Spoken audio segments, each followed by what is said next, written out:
All right, it is Wednesday evening, 7:30. I'm Gabe DeArmond. That means it's the 573 report brought to you by 573tees.com. You guys can check them out online.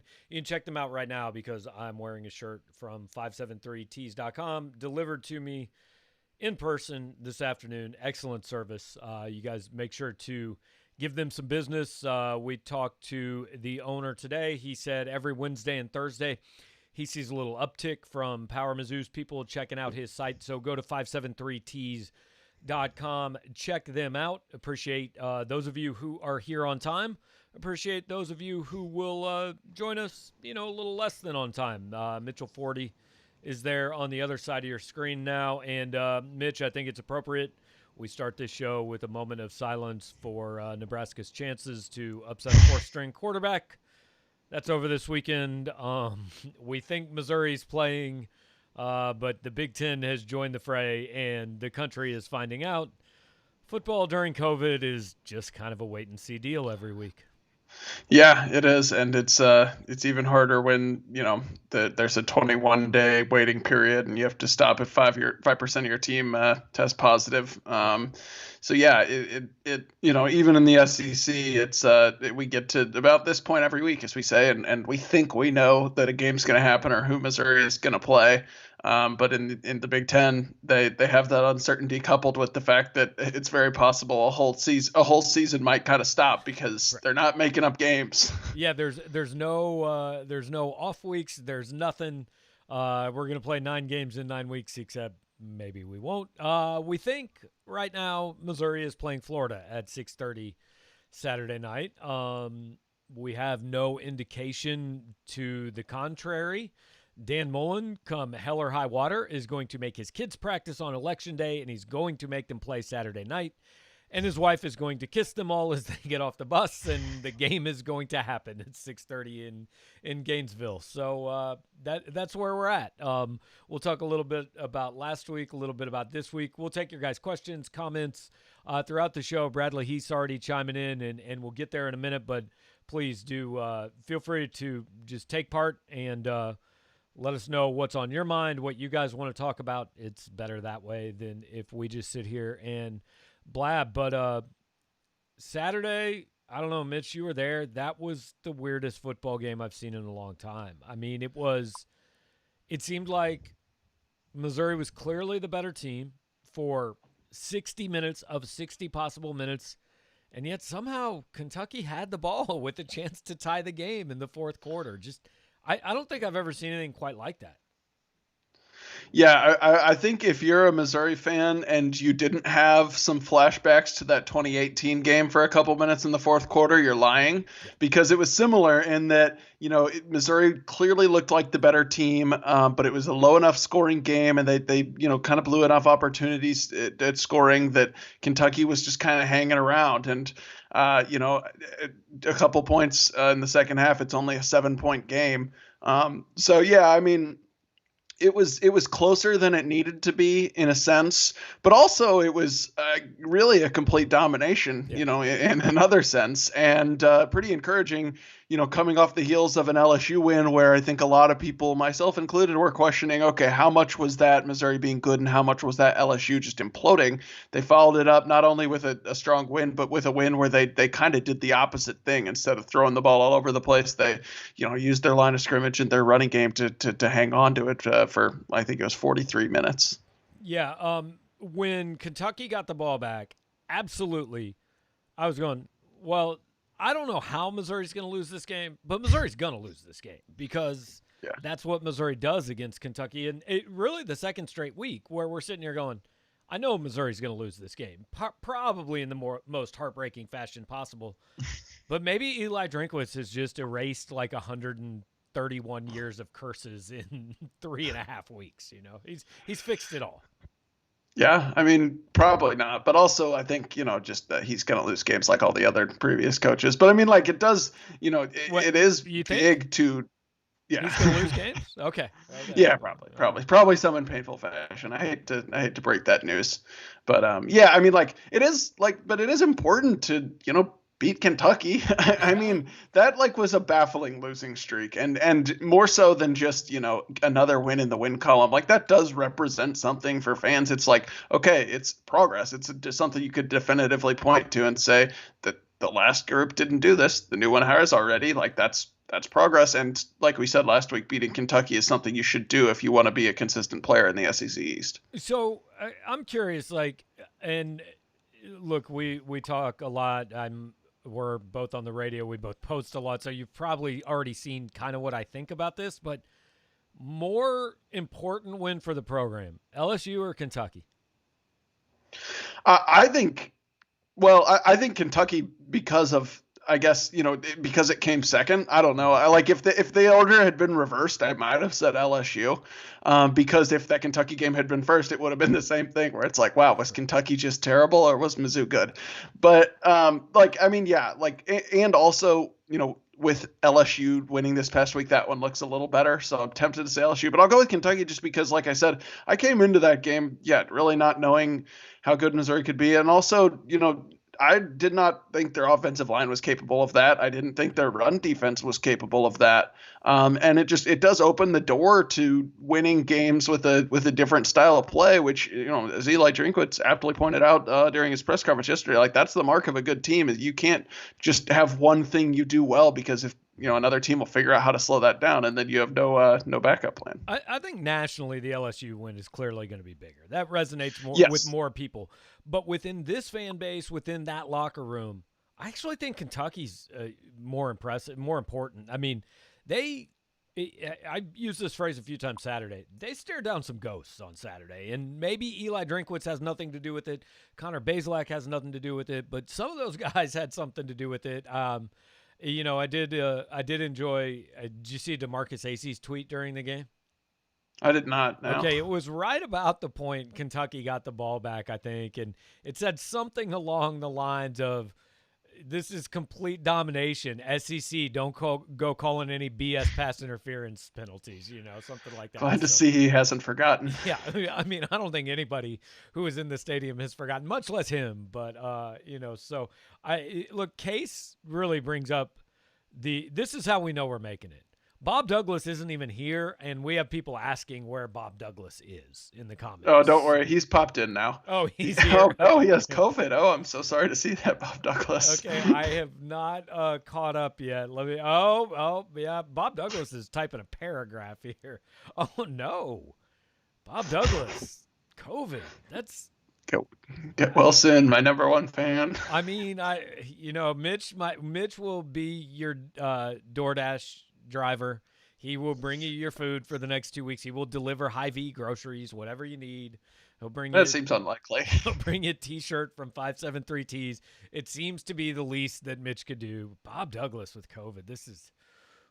I jokingly started with a moment of silence for Nebraska, but this is tough news to take. I don't know how I'm going to deal with this. So should we just stop the show now? Yeah, I mean, we've been going 10 minutes. It feels like enough at this point. Bo wants to know what we're drinking. It is all water tonight. Look, Saturday night is the drinking show. Wednesday night is the very calm and professional show. So that's also it's Wednesday night, dude.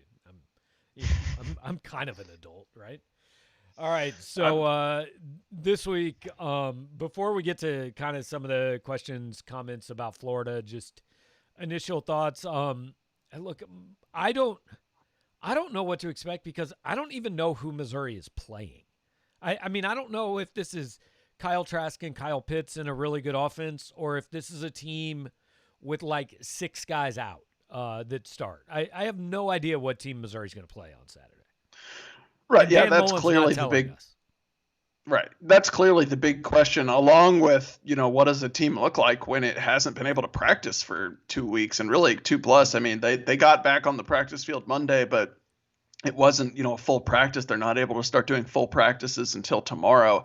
So, yeah, I mean, like, you know, Florida's only played 3 games. They haven't played in 3 weeks, so you don't know how they're going to be in that layoff, and we don't know who's going to take the field. So, you know, you kind of prognosticate and guess based on full strength Florida, but I would guess they won't be. I mean, it's just like odds are they won't have everyone out there. I don't know. We'll see. Kyle Trask talked with the media this week, so we think there's a decent chance he plays. But aside from that, no one really knows. Yeah. I mean, look, they could look like the Tennessee Titans, right? They took 2 weeks off and came out and kicked Buffalo's ass up and down the field. So if Florida signs Derrick Henry between now and Saturday, I'm going to pick Florida for sure. I don't. Yeah. I don't think if Derrick Henry is back in college, I will pick his team to win as well. So before we go to some of the Florida questions and comments, Matthew Smith wants to know, how close were you to picking Mizzou to win against Kentucky? Why or why not? I didn't pick Missouri to win that game for one reason, because they hadn't won that game. That's it. I mean, I thought Missouri had a chance. I thought Missouri might win. When I made my pick, I clearly thought I would rather be called a dumbass for picking Kentucky to win and having Missouri pleasantly surprise these people rather than picking Missouri to do something they haven't done since 2014 and then having the opposite happen and having everybody be mad at me and say, why didn't you tell us Missouri was going to do this again? Yeah.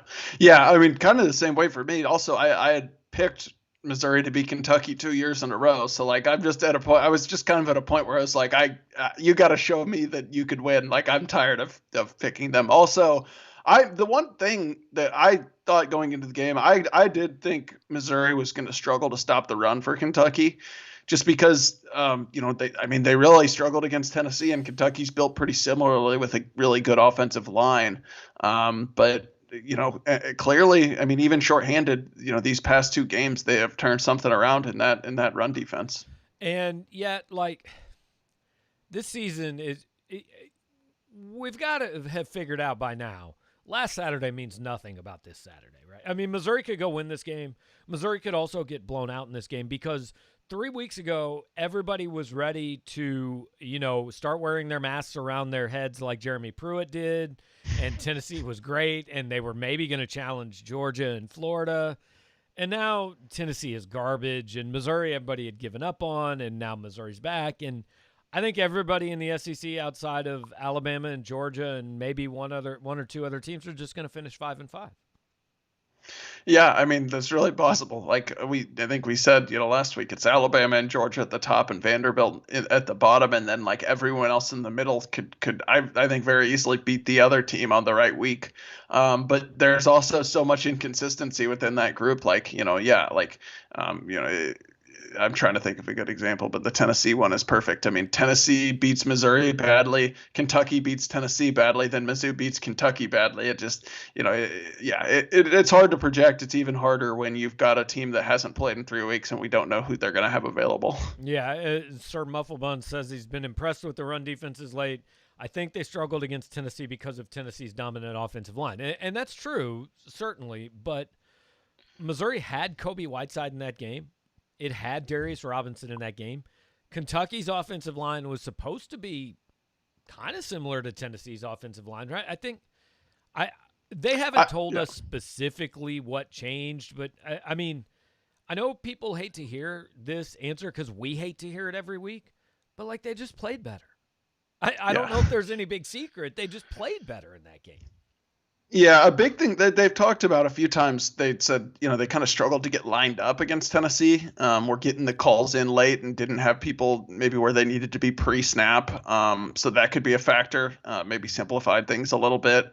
And then, just probably as guys figured some things out and they started playing better. I mean, it's not uncommon to see, groups improve as the season goes on. And I actually do think, by the way, like, Tennessee's offensive line is really good, but Kentucky's offensive line is close when it's playing well. It's really good.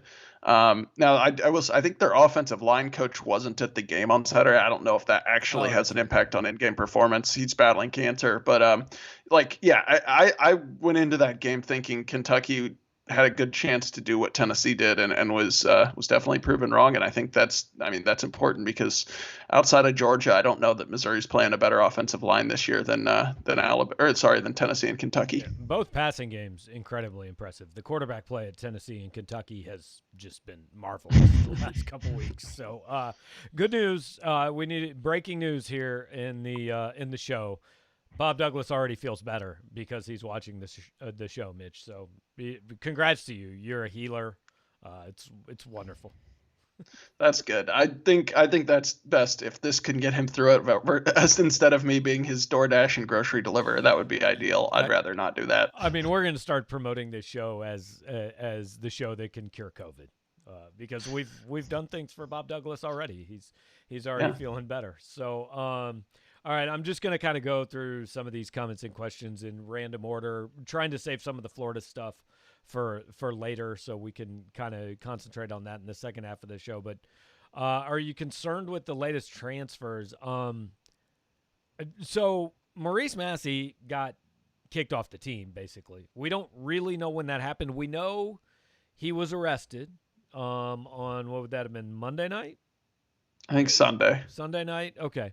Yeah. And we know by the time people asked about it on Monday morning, he was off the team. And basically, he opted out in, August. He hasn't been around the team. So the team kind of wanted to present that as, hey, we haven't talked to him in 3 months, and we just decided at this point move on.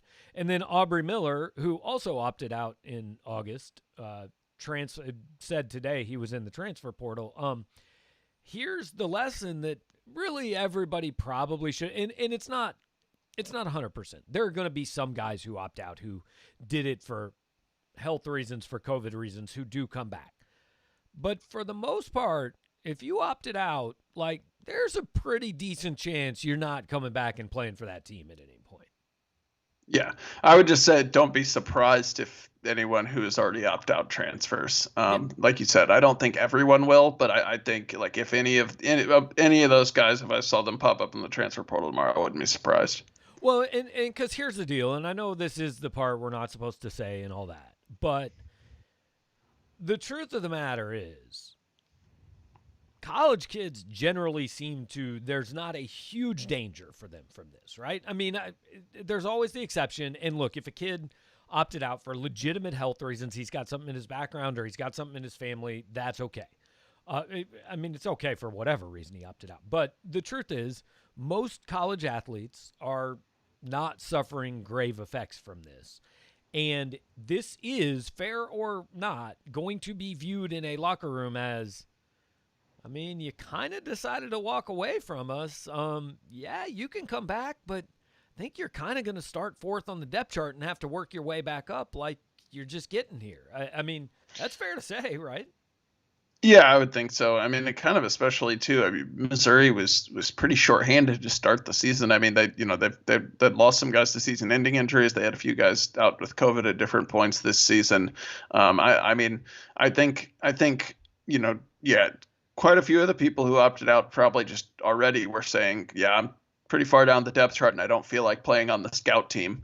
And others who maybe had other reasons, I still think, yeah, it's going to be difficult after a year away from the team to come back and just hop right back in like nothing happened. Yeah, because somebody asked in my mailbag today, could you see them approaching any of these kids who opted out and say, hey, we're shorthanded at these positions? Let me tell you one thing no football coach is going to do is go to a kid and say, I know you walked away from us in August, but things are going pretty good now and we might be good and we kind of need somebody at your position. No, there is zero chance that any of the coaches, and that's not just Missouri, that's anywhere. They're not going to approach these kids and ask if they want to come back. I mean, if the kids want to come back, I'm not going to say they won't be welcome back, but I don't think anybody's really going to have their feelings hurt if nobody that opts out comes back to their team next year. Yeah, I would agree. I think that's kind of the expectation. Like you said, I'm sure a few of them will find their way back, but at this point, once someone's opt out, you kind of just count them as likely gone. Yeah. All right, Jake Edwards. I've seen bowl projections with Mizzou being mentioned. What have you heard about how that would work this season with no qualifying standards? So the whole no bowl standards, I think, was put in when they thought the Big Ten wasn't playing. They thought the Pac-12 wasn't playing. They thought the Mountain West wasn't playing. They thought the MAC wasn't playing. They basically thought, well, we're going to have, 72 teams, and we've got 78 bowl spots. So that's not enough.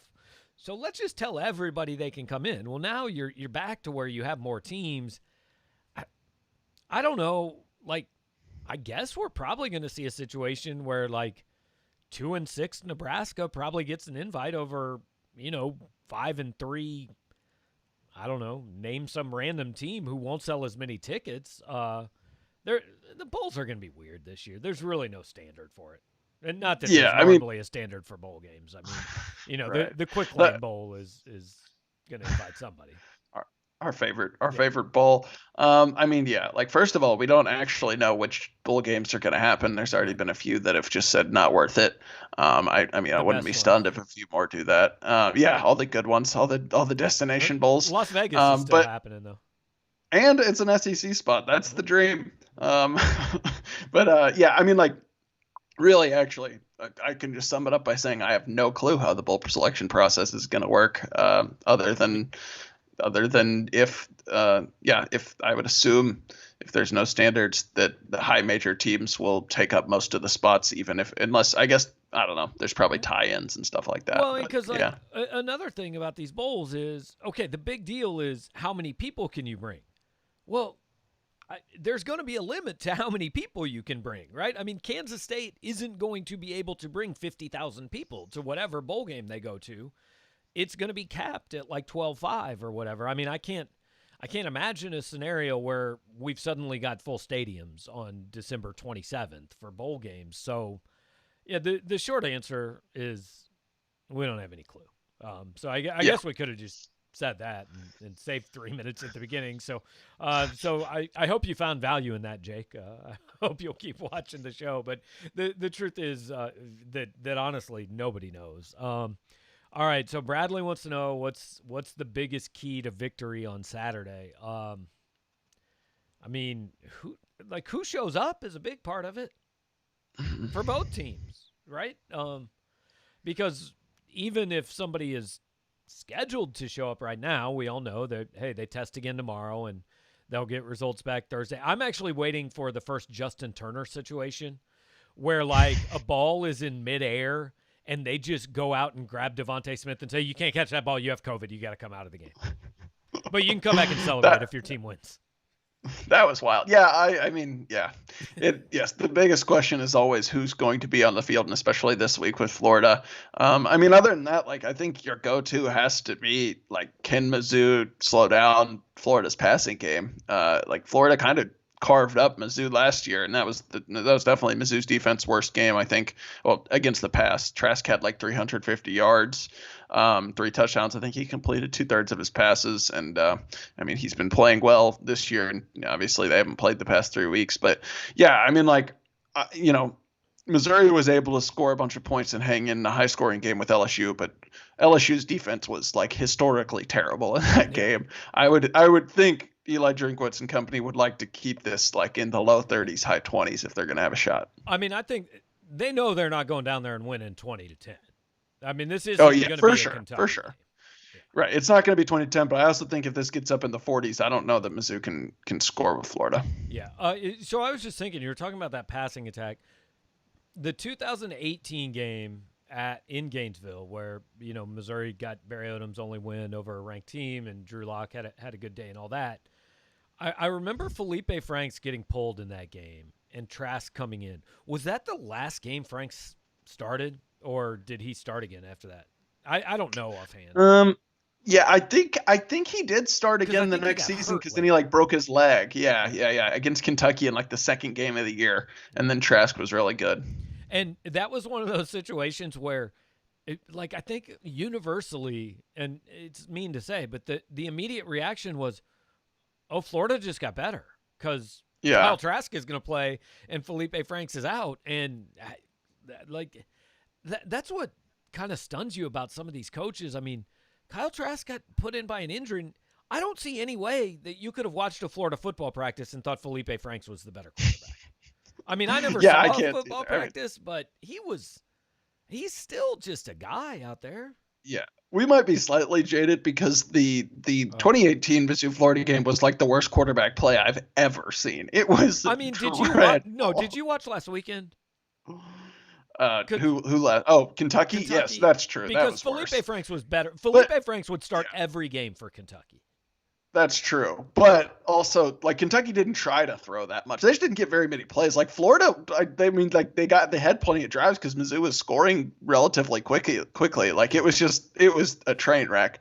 Yeah, I mean, like, yeah, I agree though. I don't really understand how Felipe Franks was viewed as the starter at any point other than, I know Kyle Trask like never even played for his high school team or something like that. I don't know. Maybe they just didn't trust him. But yeah, I mean, he's been really good this year for the most part. So that will be a bit of a challenge. All right. So, okay. Case wants to know well, he's not really asking a question, more of a statement, but if Mizzou wins Saturday, the next game will be the biggest game since 2014. I mean, I guess, right?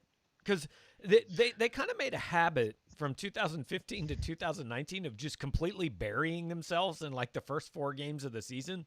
So really at that point, the only meaning in any game was, I don't know, can you get eligible for the Belk Bowl, RIP? You know? But yeah, I guess that would be a fair statement. I think that I guess it was 18 year. They started like 4-0, and then Georgia came to town, or maybe it was 3-0, and Georgia came down. And they didn't beat anyone any good. It was like, UT Martin, Purdue, and Wyoming. But like that was a kind of a big game because at that point, they're undefeated. I think Mizzou was ranked. It was Georgia, and that was actually they're still thought game for 2 or 3 quarters. Yeah, Mizzou had a bunch of turnovers and like had a kick blocked or something like that. But yeah, I like that. I think that was a little bigger because like at that point you could still win the SEC East. Now, yes, I guess theoretically if Mizzou wins this week they could, but it just seems like such a long shot to me still. But theoretically, this game is for sole possession of second place in the SEC East. Right. Well, Missouri would be tied with Florida, but would have a tiebreaker. The tiebreaker, and then you're playing Georgia, who would only be a game ahead of you. So, I mean, technically, what he says is right. It's just hard to see the chances of Missouri going 2-0 the next 2-3 weeks don't seem very high to me. Yeah. But it'd be fun to have the Georgia game matter. I mean, yeah. It's still going to be a big game either way. It's a good team. People are going to be interested to see how they play in that one, I think. So. Especially if you come out of this one either with a win or at least just kind of acquitting yourselves well. If you because the viewpoint going into this one right now is it's Georgia and Florida, and then 5 just I don't know. We got to fill the schedule with somebody in the SEC East. So if you could at least show that, hey, we can compete with Florida, then you can kind of maybe start pushing yourself into that conversation, not just for this year, but going into next year. People might look at Missouri and say, that's the team we picked 3rd in the SEC East. Yeah, for sure. So, yeah, I was just reading the comments that Case brought up something I forgot, which was that in that Georgia game, Tucker McCann appeared to make a field goal, which I still kind of think to this day he made, and it just counted as a miss. That was kind of wild. That's right. I forgot. There was another really. I mean, like that was also the game where Albert O's forward progress had been completely stopped, and it was a fumble return for a touchdown. And then, and also, I don't think the fumble was returned for a touchdown, but his progress was stopped there. And then Georgia had a defensive player going in to score, a receiver, someone going in to score who dropped the ball in front of the pylon, and they didn't catch that. Yeah. Back to the field, I assumed the ref who was right under the little, upright had a better view than me, but I still am baffled that it was no good. Well, I mean, look, Lane Kiffin would have gotten fined so much money in that game. And it would have been amazing, and I would have loved to have covered his Twitter tirade. Yeah, my favorite thing, before we move on to anything else, my favorite thing about this whole week is the SEC telling Lane Kiffin, you are 100% right. Everything you're bitching about, that's accurate. Please pay us $25,000 for bitching about it. Yes, and then Lane tweeting about paying it in pennies, among other things. It's really incredible. We needed him in this league. If Lane Kiffin started a GoFundMe, his fine to the SEC would be paid in like 3 hours. And it wouldn't all be Ole Miss fans. Like, I would contribute to it. Not much, but I would contribute. I don't know. I mean, I'd give a penny. Yeah, why not throw a penny in there? Yeah, I give him $1. I'm not going to pay like $100, but there would absolutely be plenty of plenty of fans that would contribute to that SEC or um, Ole Miss and beyond. So, Travis Van Sickle, obviously a subscriber, wants to know why the board is obsessed with Mike Leach. Look, Mike Leach is a fun dude, man. Like I'm kind of obsessed with him too. He's a good coach. He's not gonna win the SEC, but he's a pretty good coach. He wins. Yeah, I think the short answer is he's different. Yeah. And like, a lot of times when you're a school like Missouri, you kind of have to zag a little bit. Like it's very hard to just like hire a, former Saban assistant and try to become little Alabama, because you're never going to have the facilities and all that and the resources of it's, one of those bigger schools. And also, yeah, he's funny. Now, like the situation at Mississippi State at the moment is not amazing. No, I think they've had like seven players leave the program this rats week. off a ship. Yeah, but I mean, also like it's the kind of thing that happens when you change coaches, especially when the coach says publicly, like, I'm going to start chasing dudes off. I mean, he's not making any secret. He's good. Now, I think he probably would prefer to have Kylan Hill have stuck around for the rest of the season. Yeah. There is a certain line where like you like want to like purge the system a little bit, maybe get guys that are like more your style, but also where like there's some players who you might want to get to stick around, like the best running back in the SEC. The guy who led the SEC in rushing last year, like if he doesn't fit your style, then your style might kind of need to change a little bit. Just throwing it out there, So, Hot Shoulders wants to know if Chris Turner has ever made a tackle. I can confirm that he has. I have seen it with my own eyes. Yes, I just add that to prove that. Look, we see your comments. They're there. Even some that are kind of ridiculous and not very nice. Every now and then we might throw them on the show. But yes, Chris Turner has made a tackle, and he's actually been one of the guys that slid inside on some of those 3 defensive end because Missouri has no defensive tackle available packages. Yeah, it's I mean he's played less as well. I think Isaiah McGuire's kind of taken a lot more reps there, and Trey Williams has slid in and taken more reps. But yes, Chris Turner he's been fine. I think this is a more representative amount of time he should be playing, like a third to half of the defensive snaps than playing like every snap like he did the last year or two. So that actually kind of brings up something. I was talking about this on some platform earlier this week. I don't know where it was, but I know it's a really popular thing in year one of a new coach, and I want to be clear before I say any of this that obviously Eli Drinkwitz has done a very good job. He has done things that Barry Odom never did. I am not arguing that Barry Odom should still be the coach or that Eli Drinkwitz is not an upgrade. I'm arguing none of that. But take a guy like Isaiah McGuire, Connor Bazelak. I mean, I absolutely am here for the argument he's taking these guys and doing things with them that maybe Barry Odom wouldn't have done. But I go back even to Gary Pinkel's first year and our first bowl team, the 2003 Independence Bowl. There was so much talk about the awful situation Pinkel took over and how he had no talent and the players weren't any good and all that. And that team, it had Brad Smith. And without Brad Smith, it doesn't probably make that bowl game. But it also was built on guys like Zach Abram and Rob Draghi and A.J. Ricker, who Larry Smith recruited. And this team, like, yes, Eli Drinkwitz is doing an amazing job, but these guys, maybe there's more talent here than we thought there was a month ago. Is that fair to say? Yeah, I think that's very possible. And they're also it's kind of a combination of both. Like, there's some young guys who like are gonna play better than they did last year because they got a year of college under their belt. Isaiah McGuire was a true freshman last year. Connor Bazelak was a true freshman last year. Like, I've seen a lot of people say like, oh, if Odom had just started Bazelak last season. I mean, maybe, but he was an 18-year-old coming out of playing in the wishbone. Like, I think it's very reasonable that he's better this year, even after not having a lot of prep time during the off season with his knee surgery than he was at this time last year. At the same time, though, I mean, I think there are parts of the team where you can point to and say yeah, it looks like that's maybe better coaching. And the Oh offensive yeah. line's really what comes to mind there, because that group has really blown my expectations out of the water after being kind of a train wreck last year and losing 3 starters. So I think it's just a mixture of both. Yeah. Maybe some better coaching, but also yeah, guys developing and maybe being better than we kind of thought they were earlier this season even. I would say offensive line and just the offensive scheme in general. I mean, that LSU Yeah, game especially. Look, LSU might be down. They have more talent than Missouri. You can argue yeah. whether Kentucky has more talent than Missouri or not. You can't really argue if LSU does. And that was certainly a coaching win. Real quick before we continue with the comments. Look, we're up. We've got a few more people on here than we've had the last few Wednesdays, so we appreciate that. It's amazing what winning football does.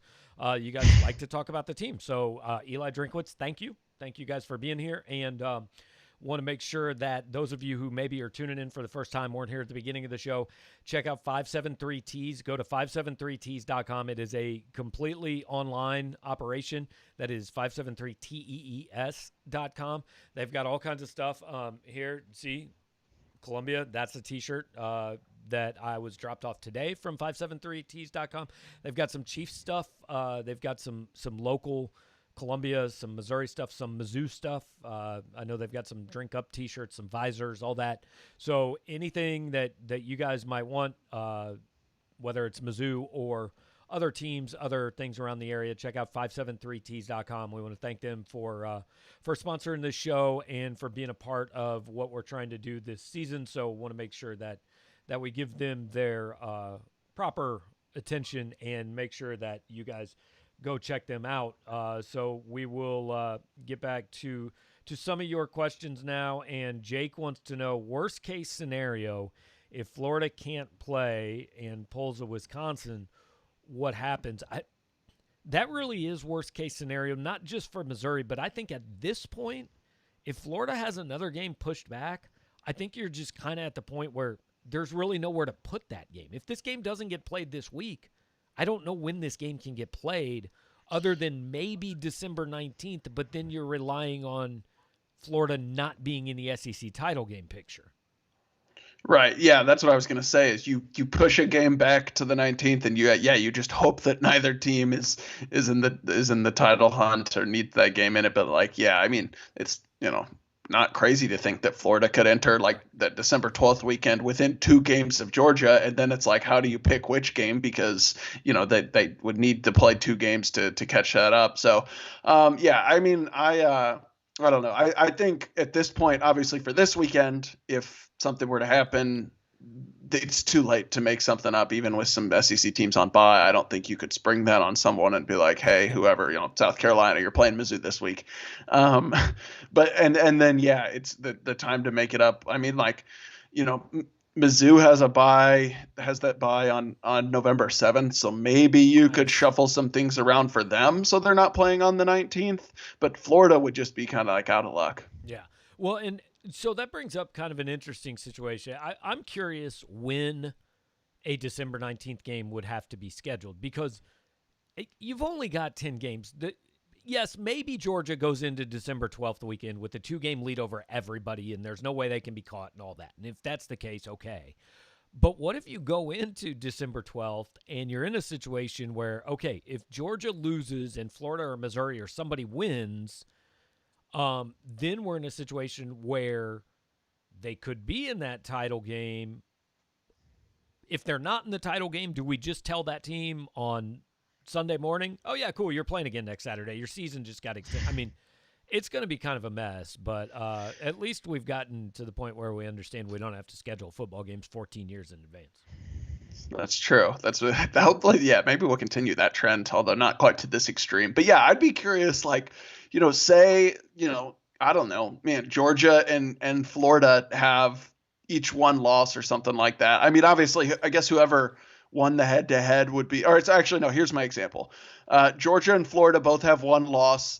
Florida won the head-to-head, but still has 2 more games on its schedule going into December 12th, and Georgia has finished all their games. Yeah, which game do you make Florida play on the 12th? And it like, do you try to make them play both? I mean, like, I guess you would just give it to them because they got the tiebreaker, assuming they won that one. I'm sure Georgia Because fans would handle that well. even if they played fewer games, Yeah. but like, yeah, what if like it's a harder game that's on night? Like, it is a little bit complicated to try to figure out how that would all work. I'm here for the outrage from Columbus when 3-0 Ohio State is left out of the playoff. I mean, it's going to be awesome because I was talking with a couple of people, and I include us in this. This is not like a shot at fans, but it's kind of amazing to me how quickly we've all just adopted the regular football season attitudes, right? Like, we started this going, just get games and everything will be fine. And now, like, when we're breaking down games, when fans are watching games, nobody's thinking about, oh, yeah, but they have 27 guys out with COVID. We're just thinking, Right. why'd you suck this weekend? Right. Or yeah, why did were you not prepared for this? Well, we didn't practice all summer. Right. Like, right. Yeah. So, hey, kudos to us for getting back to regular football, even if they're not. But that brings up kind of another thing I texted a couple of people this, and the SEC pushed back, I guess 3 weeks from when they were supposed to start. The Big Ten obviously quit and came back. And I wonder because the conclusion everyone eventually came to was we're playing football and we don't care if we have class or not. What if they had come to that conclusion in June and said, look, we're probably going online first semester. We're going to start football season on August 25th. Like, we'd be almost done. They might have actually been able to play a football season if they'd done it that way, right? Yeah, I mean, I think the I know question it's a would lot of be ifs, but right. Like, the question would be, can they do that, or could they have done that and then actually said, like, yeah, because of football, we want you all to do classes online? right. Because I still think Well, there's a case to be made. they would have come up with some fake reason why it was. I mean, Right. But like, even I'm curious if even the fake reason would have been would have worked. Because I still think like universities would prioritize in-person classes over football because that makes them a lot more money, just with the size of enrollment, and living expenses for however many students on campus and stuff like that. But and I do think there's a case to be made that like the SEC still kind of found the right window of not waiting too long, giving itself some flexibility, but also not having people on campus when students first came back, because I do think cases were probably a little bit higher at that point.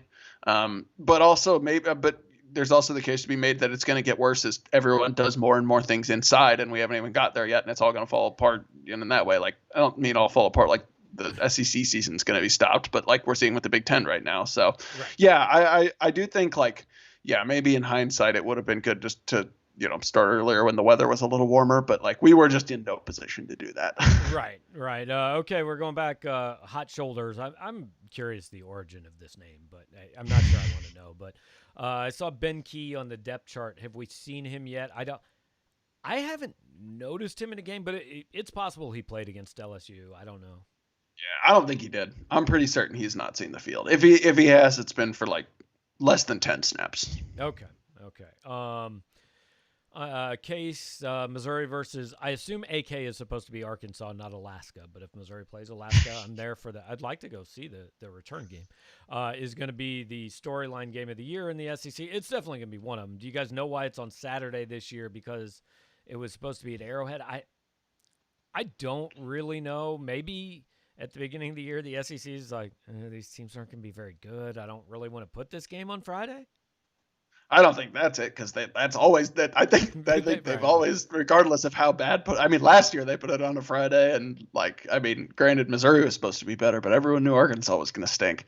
I think it was more just like they're trying to mess with the schedule as little as possible right now. Just keep everything on Saturday. No one's doing like a Thursday night game.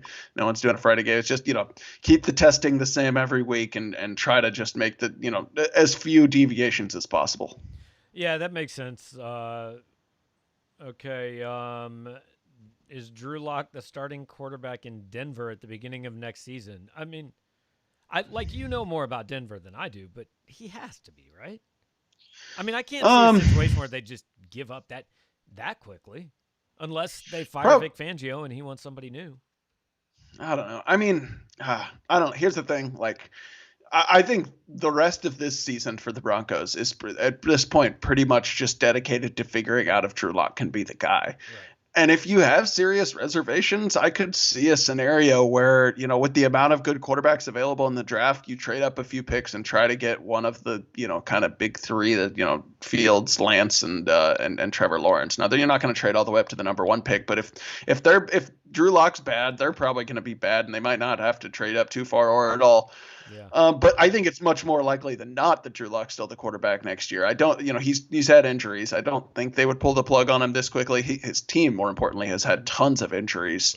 And there's just been so much turnover there in Denver. I would not be surprised if they, tried to avoid going or firing their coach after 2 seasons like they have, like you're losing their coach after 2 seasons like they have like the last 3 coaches. So and we'll see. If you get rid of Drew Lock, that kind of brings, or if you move on from him, like that's got to cost John Elway his job, and it's got to be kind of hard to fire John Elway as the Denver Broncos, doesn't it? Yeah, that's true. Although, maybe that's what the team needs at this point. Like, right. I very much have great respect for John Elway, the player, but maybe he needs to be like reshuffled into a less prominent role because the GMing, I think, has been the issue, one of the big issues. I personally have great respect for John Elway, the GM. The player, trash. GM, excellent job thus far. But like, look, to go back to the Drew Lock and the Missouri thing. I mean, is it correct? I think I heard somewhere that he is 5-1, either 4-1 or 5-1 against everybody else, and 0-3 against the Chiefs, right? So he's actually been pretty good against other teams. I think he's only played the Chiefs twice. Okay. Because the first time it was Joe Flacco in the first Chiefs game last year. Yeah, I think Locke's only played the Chiefs twice. Both times in a blizzard. I don't know if that actually helps him, but what's that? He's like 5-1 against everybody else and 0-2 against the Chiefs. Yeah, I think he has like 2 losses against everyone else. But yeah, something like that. He has not been, and both Chiefs games have been blowouts, and both have been in a blizzard. I don't know if that's an actual excuse, but I mean, also the Chiefs are just better. Right, and like, look, you will find few bigger fans of Drew Lock than me. I want the kid to be great. That first half was really ugly on Sunday. I mean, that was not NFL quarterback level play.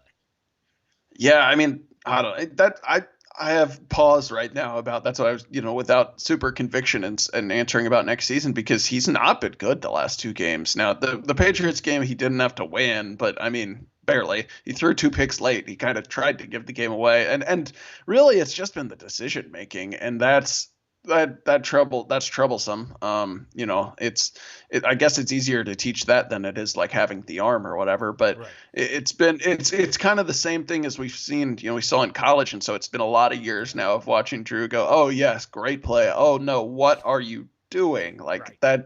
that should never even enter your mind. So right. I don't know. We'll see. It's harder too when you've got, at least 2 other very, very good quarterbacks in the division who make it seem like you're going to have to score a lot of points to win games. And this Broncos team right now is just not set up to do that. Yeah. All right. So going back to kind of the discussion we were having earlier, Cameron says, since there's more talent left over from Barry than we thought, isn't that a bigger indictment on the previous staff and last season considering the schedule? And yeah, like that's a fair take. Again, I did not say any of that as a defense of Barry Odom. I think if anything, the last 2 weeks have proven probably Missouri made the right call. Moving on, so yeah, I'm not trying to white knight for Barry Odom and saying he should still be the coach here. Just pointing out that maybe after the Tennessee game, and I include myself in this, we underestimated the talent. Travis says Derek Dooley went from Mizzou in 2019 to the New York Giants in 2020. Rough times for that guy, but we should be thanking him for Bazelak. Fair point on all of it. Yeah. At least as the Giants tight ends coach, I doubt he's really being faulted for what's happening in New York. That's true. Although Evan Ingram did have a big drop last week. For some reason, I watched the Giants on last Thursday night. It's just not a lot. There's cut the second half of that game. Not a lot going on. And Evan Ingram had a key drop, so maybe they're out for Dooley's head. Yeah. Ron brings up a point that we brought up. Yes. When all the schedules are being shuffled around, yes, it proves they don't need to schedule games 13 years in advance. And bowl games, Ed brings up a good point. Did you see that last week that Army has accepted an Independence Bowl bid? I did. Good for Yeah, them, I I mean, guess. yeah. Well, I don't they only have like a few, like 3 games on their schedule or something like that. Like they've played all their games except for like Yeah. the Air Force and Navy game. I don't know. So Yeah, whatever. I haven't played. Like I haven't paid a lot of bowl games. attention. I don't know. Bowl games are always kind of dumb, I but mean, this year, like, I just don't care. but look, if my team was going to accept a bowl bid 3 months in advance, if I was like, all right, we got to get this locked down. It's Halloween. What bowl game are we going to? Let me tell you Shreveport. where damn Shreveport is on the list of calls I'm making. Like, I'm trying the Bahamas Bowl. Okay, you canceled. All right, what if Hawaii? You canceled. All right, Rose Bowl ain't gonna take us. Quick Lane Bowl, will you take us? Go to anything. Just the Pro Bowl, can we play there? Anything. All right, I guess we're going to Shreveport. Worst bowl ever. That's really all I have to say about it. We're not getting sponsored by the Independence Bowl this year. I mean, the Independence Bowl has had so many sponsors. At one point, it was the Poulon Weed Eater Independence Bowl. I know that's my favorite one. I didn't know that one. I know, like, I think most recently it was like Walk-Ons, which is like a Walk-Ons, very small restaurant chain in Louisiana. right. That would be the equivalent of like, I, I can't even think like of it because I'd never heard of that. So I hadn't either. I Yeah. mean, it would be like the Deerbergs Independence Bowl or something. Yeah, I know yeah, or that. like the Sugar Fire, yeah. Yeah, there was it was it was the Mainstay Independence Bowl for a while. I do not know what Mainstay is. I'm trying to think. I feel like maybe there was an insurance company that did Oh, it at one point. that's a safe bet. I Yeah. think Advocare at one point, Yes. the like supplement company. Yeah. Missouri played, I'm hmm pretty sure, in the Advocare Independence Bowl. I think that was That's why I know that one. Yeah. the game against North Carolina. Either way, I'm sure they're all great companies. Still awful bowl game, awful location. So I noticed we had a couple basketball questions in here. I've been kind of holding them. So it's October 28th. We are theoretically. I wish I loved anything in life as much as John Rothstein loves college basketball because he tweeted today, 4 weeks from today, college basketball games will be played. And I just kind of thought, will they? Maybe. We'll see. They're allowed to be played if Right. anyone can schedule any. I mean, legitimately, Missouri has no idea what the schedules. Nobody even knows if there are non-conference games that are going to. I know Matt Norlander earlier this week tweeted out it's looking more and more like they're going to go conference only. I've heard. I think your dad actually tweeted out, and I forget what conference it was, but some conferences basically agreed to do round robin things where, like, at one site you play the same team like on back-to-back nights, and then the next week you play another team on back-to-back nights. But no, nobody knows what they're going to do yet. Yeah, it's kind of a mess, and it's sort of similar to football, where it's like, at first, after the basketball thing got shut down, they're like, we got time, we'll figure it out, and then it's like a month away from the season, everyone's scrambling and panicking, having to change things, and this might be even more so because people have had football to distract them, whereas during the summer, at least during the summer, every day it was like, all right, what's the deal with football? What's the deal with football? Like, no one's even been paying attention to basketball until it's like, oh yeah, shouldn't you have figured that out by now? I mean, do you not have anybody in your athletic department who actually just works on basketball? Is there somebody who can do that? And it actually that's a good point though with football kind of being there to distract people. And we went through this period where like Sundays were golf and NFL games, and Saturdays was baseball and basketball and football, and everything was happening. I think today's the first day in like months that I don't think there's a major sporting event, right?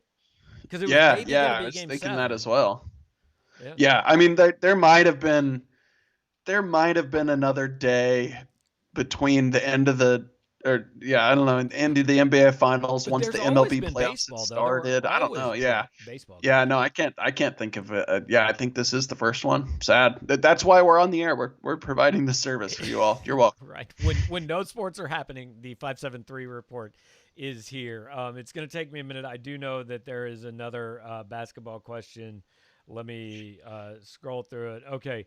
When does the Konzo hot seat start talk? Over under 3.5 games. Like, look, it started. I mean, it started last year at the latest. But so If this had been a normal offseason, I can see scenarios where Konzo is coaching for his job this year.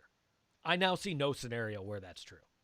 Right? Yeah, I was going to say, like, it depends who you're talking about doing the talking for the hot seat. Like, it started maybe among fans, but like serious hot seat talk among people who matter, not before the 2021-2022 season. Minimum say 15 months from now.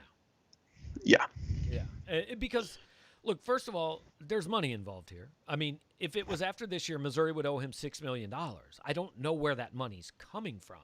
Second of all, they could actually, I know this is a novel concept, but like they could be better than you think they're going to be this year. But third of all, like we have no idea what the schedule is. I mean, yeah, they've kind of practiced, but the dudes were home all summer long. I mean, kind of like we said about football, I don't realistically know how you hold a coach responsible for not being good this year. Right. Yeah. If they're not good, it's so easy to just point at the offseason disaster that happened, and then I mean you're gonna say, really, you're gonna pay $6 million to make me go away after I didn't get to coach my team for 7 months or whatever. I don't know. Yeah, it's not realistic in my mind. Yeah. Okay. Georgia has a big stretch coming up at Kentucky, Florida, at Mizzou. I mean, realistically, because I think their other crossover game is Auburn. Yeah. Realistically, in 3 weeks, Georgia could have the SEC East won. I mean, because does anybody that saw that Kentucky team really think Kentucky's going to beat them this week? I just see zero chance of that happening. So if they go beat Florida and Missouri, I mean, then both those teams are going to have at least 2 or 3 losses. Georgia's going to have 1, and they're going to have the tiebreaker, and Georgia's pretty much going to have the thing wrapped up. So it is a critical stretch, and obviously Missouri fans are looking at that thinking, hey, maybe Missouri can beat Florida, and then Florida can beat Georgia and all that. But you're not getting at this point, Missouri probably has to beat Florida and Georgia to get in the title game, right? Yeah, I think so. I mean, I know it's kind of dumb to talk. I don't mean to put down the job the staff is doing and all that. This and the excitement for the season. Good, be excited, but it's just I'm not ready to talk about SEC title game. I'm just not. We're not there. Like, talk to me after these next 2 games. Although I did realize when I was looking at putting the ticker scores in, and we've got all the SEC games running across. Like, we're halfway done after Saturday. And, I mean, Alabama's playing Game 6 on Saturday. And yeah, some teams are already halfway done. Some teams are only a third of the way done. Some teams might be all the way done and have only played 1 game, Yeah. What's up, Wisconsin? No, but it just seems like it took 2 or 3 weeks for it to feel like football season. And then it's kind of felt like football season the last couple weeks, and now all of a sudden it's like, oh, we're kind of almost getting to the end of football season. I don't like it. Yeah, I mean, shorter season. Yeah, no good. Okay, Jake wants to know, do you like or dislike the truck and taunt play from last Saturday? So, Mitch, you know which play he's talking about, I assume. I think it's okay to say I like it. Eli Drinkwitz should like it, and it probably should have been a taunting penalty. Or 7 taunting penalties. Yeah. I mean, like, I don't know. I don't have strong opinions about it. I think it's kind of fun. Like, I've never been someone who's like gotten upset about people like running their mouths or gesturing or celebrating on a football field. Like, whatever you've got 80,000 people watching you or whatever. Like, do your thing. I mean, I don't know. Everyone. I was a little upset when Missouri defensive backs were celebrating when Alabama was beating them 28-3. I mean, there is a time and place for this. I guess I agree, but at the same time, I'm like, if we're telling them like go perform in front of 1 billion people and everyone wants to cheer for you, but then also like I don't know, whatever. I just don't get worked up about it either way. Is my point. Probably should it have been a penalty? Yes. Was it kind of cool? Yes. Right. Is it good for the program to go all over Twitter? Sure. That's the end of my thoughts. If I'm Marcus Johnson, I'm figuring out which coach laid out Darius Robinson, and I'm asking him maybe if he can play offensive line, because I mean that was pretty textbook. That was pretty good. That was funny. Also, pretty impressive that was like Larry Roundtree's 37th carry, and he just laid a guy out. Yeah, I think that was the most impressive part of the whole, like the most fun part of the whole play. Yeah, is he's still running hard at that point, and also like shows what I think. I mean, like the team would have got excited probably no matter what, but I think also because it was him, he's just it shows how well liked he is. Yeah, and he's going to be the leading running back all time in Missouri history after this weekend, right? At some point soon. I mean, maybe he needs like 50 yards, I think 54 yards, maybe to tie 55, I guess, to pass. I could be wrong on that, but yeah, should happen. It will happen, barring like injury. Yeah. So, all right. So, one more time, 573Ts. Go to 573Ts.com. Check them out. Give them your business. Buy a cool shirt from them. There are plenty of them. Real quick, we're going to wrap up by looking at the other SEC games real quick, kind of running through them. But BJ had a question, and I don't know the answer to this. Mitch, I think you might because you wrote a story on him earlier. What the Greenwood High School coach that Drinkwitz hired is doing? Do you know what his role is this year? Not exactly. It's an off-field role, so he's not like, in there in practice every day. I think self-scouting, like BJ said, is a decent summation of it. I mean, he's just kind of like another, a resource. He can help watch film of whatever needs to be watched and provide input on various things and, someone to bounce, decisions and stuff like that off of. No, I'm sure basically it's the Charlie Strong / Butch Jones role at Mizzou. Right. I'm sure his title is analyst of something. Yes, it is. He is an analyst. Cameron says, after several down years, it sucks that we can't financially capitalize this year on the momentum.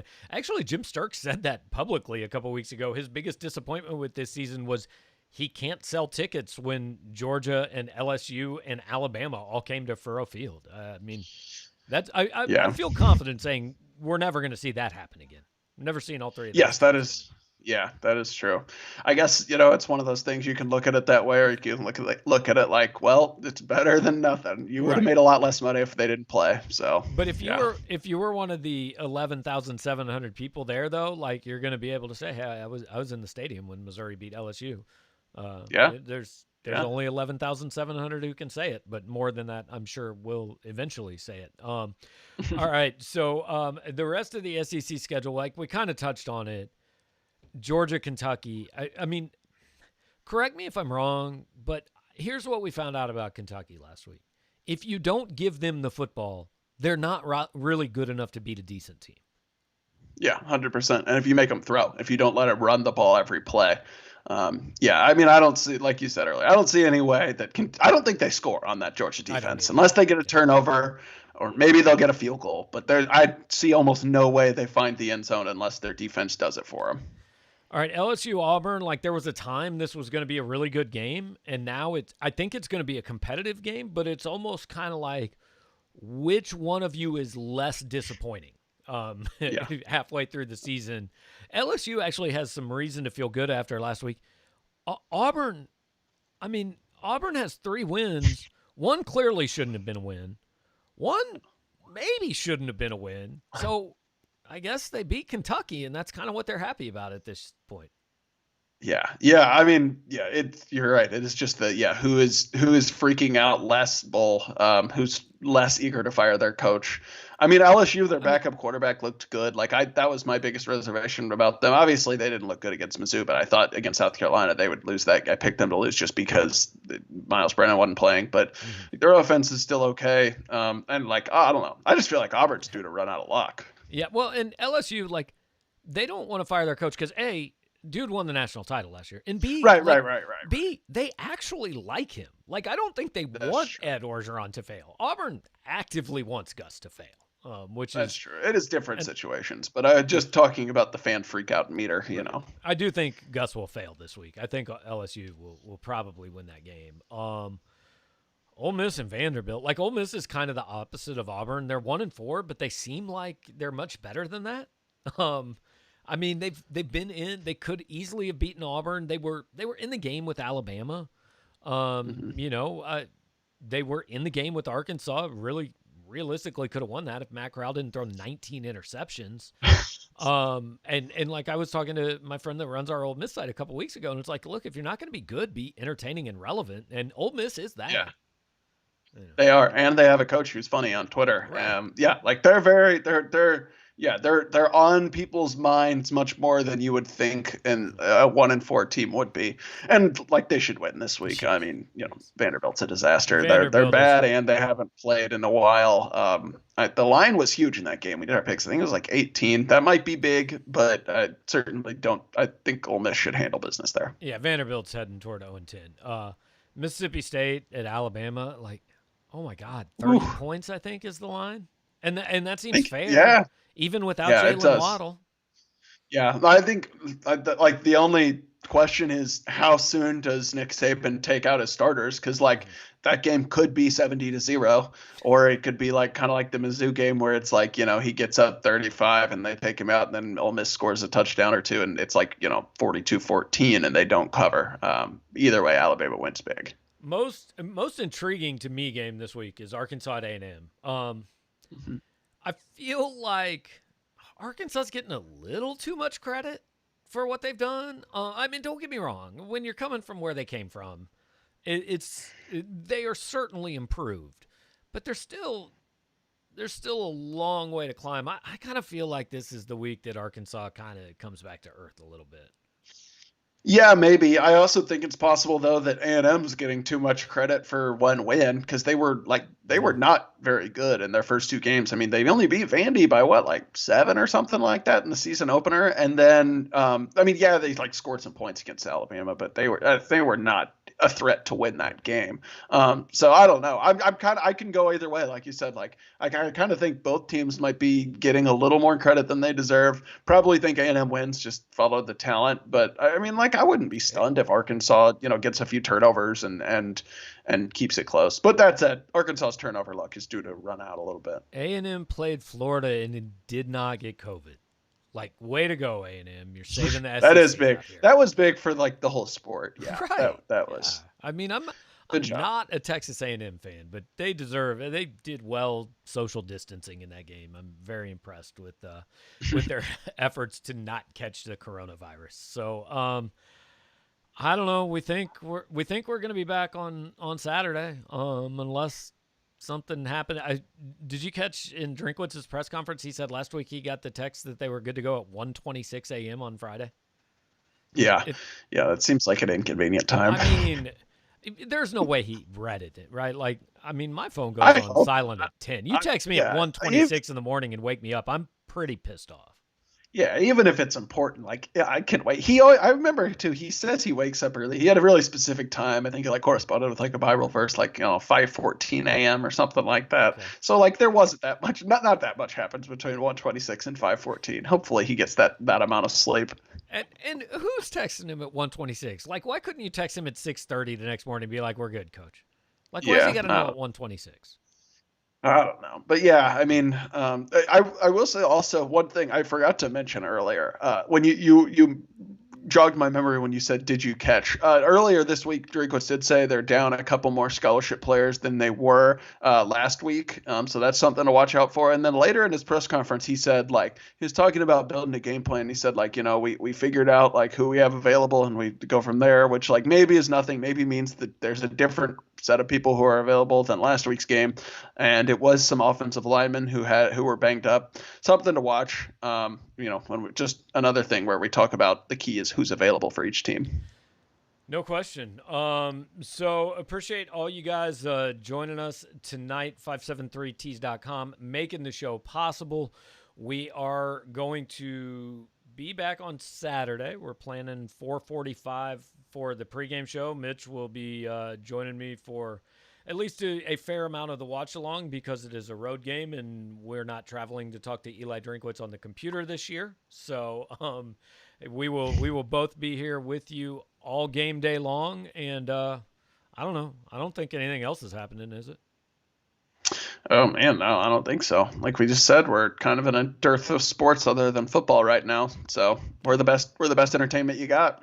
Absolutely. So thanks for watching, guys. Before you log off, hit the like button, subscribe to the channel, share the show, let people know. Again, pretty good numbers this week. More people here than were here last week. I have faith if Missouri beats Florida, we'll have more people next week than this week. But even if they don't, maybe you guys can tell people about the show and, tell everyone how amazing it is, how humorous we are. Get well, Bob Douglas. We hope that your isolation goes well. In all seriousness, we hope you feel no ill effects. We hope you are here to comment about the wondrousness of Mitchell every week. And at least I do. I don't know if Mitch hopes that, but I do. So anyway, thanks for watching, guys. We'll talk to you on Saturday.